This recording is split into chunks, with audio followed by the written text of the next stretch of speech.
Ahora, I'm going to teach you how to make Spanish-style natilla. I grew up eating this a lot in Miami, and most Hispanic countries of Spanish colonization are used to making their own version or the other of natilla. And my parents were born in Cuba, and this is a very typical thing that you'd see for a Cuban dessert as well. So we're going to start by putting, this is half and half. This is 3 cups of half and half in this pan. We've got 2 12-ounce cans of evaporated milk that I will put in the mixture as well. This dessert is based off of sugar and dairy and cinnamon and just all the stuff that's really good for you, right? All right, so the first thing I'm going to do is perfume the milk with the 2 cinnamon sticks and the rind of a lemon. So we're gonna do this for about 3 minutes on medium to high heat. Just get everything very nice and perfumed in this mixture. If you want to do a little close-up, you can see kind of how it's getting nice and perfumed. The cinnamon sticks are in here. So yes. Okay, so now I'm going to turn the medium heat to low heat. This is warm enough, and I am going to get the lemon rind out of here and the 2 cinnamon sticks. Okay, buddy. You can do this a lot more gracefully than I can, I'm sure. I'm making like a huge mess, but it's fine. It's 1 cinnamon stick. Okay, here we are. Here's the next one. Perfect. Should have thought this out, but I have a little place to rest it, which is good. So next we're going to add the sweetened condensed milk. 1 can of sweetened condensed milk. And I used to eat out of the little snacks of this, like little snack cans of this when I was little. My mom used to give me just like sweetened condensed milk snacks. It was really fun. Can't have that now. Okay. So we're gonna stir this in a little bit as well while it's on low heat, just so it's nice and creamy. It feels nice and creamy, and this adds a little bit more of the sugar content that we need for the natilla. Just a little bit more. Okay, while it's heating on low heat here, I'm gonna come over to this bowl, and I've got a mixture of 5 egg yolks. I'm reading from my notes because I don't remember this. I don't make this all the time, guys. So we're gonna mix the sugar. I've got 1/4 cup of sugar right here with the 5 egg yolks. Put in the bowl, as well as the salt. I've got some salt here. I think it's 1/2 teaspoon. Yes, and we're going to mix what we have so far with a hand mixer.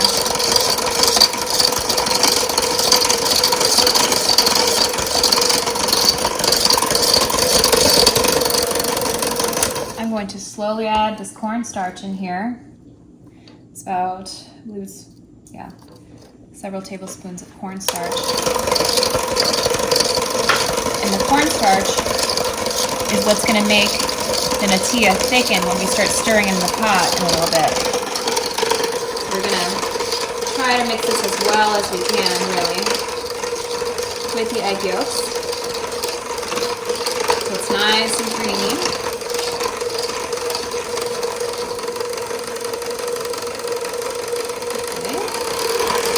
Speed things up a little bit.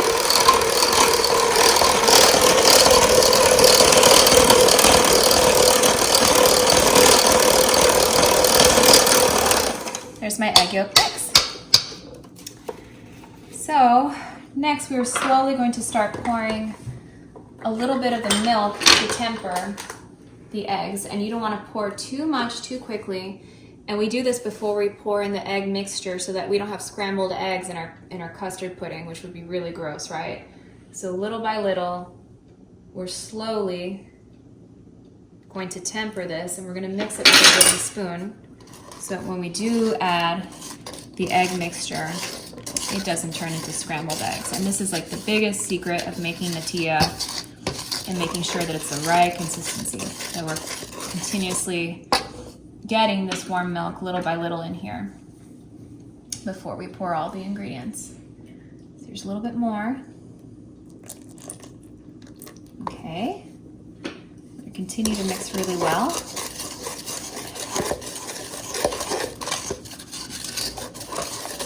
And you sort of get the idea now. So now I'm going to get everything in this bowl and I'm going to put it in our little pan here to simmer. And this is the part where you really have to be stirring the entire time with the wooden spoon. Make sure I get all the eggs out of here. I really love this. Almost at every single Cuban restaurant in Miami, every Spanish restaurant, you'll find this. If it has the hard shell sugar cover, kind of like a creme brulee, it's called crema catalana in Spain. And it's a lot thicker, it seems, at least the ones I've had, than like a regular creme brulee. But this, to me, natilla still tastes differently than the custard from a creme brulee. It has more of a Spanish flair, which is what makes it so special to me. It's the taste of my childhood. So we're going to mix this for a really long time, about 8 minutes on low. And it's going to be ready as you feel your arms start to hurt, essentially. It's like a huge arm workout, because right now, if you want to look in here, this is pretty watery. But as this thickens, once you can barely move this wooden spoon anymore, you know that your natilla is pretty much finished. And then we're going to chill it and then add a little garnish to it. Okay, so after kind of hovering over the stove for quite some time, it took longer than I expected. But that's the way you got to stick to it. Our natilla is done. If you want to zoom in, you just want to make sure that this is a very thick consistency.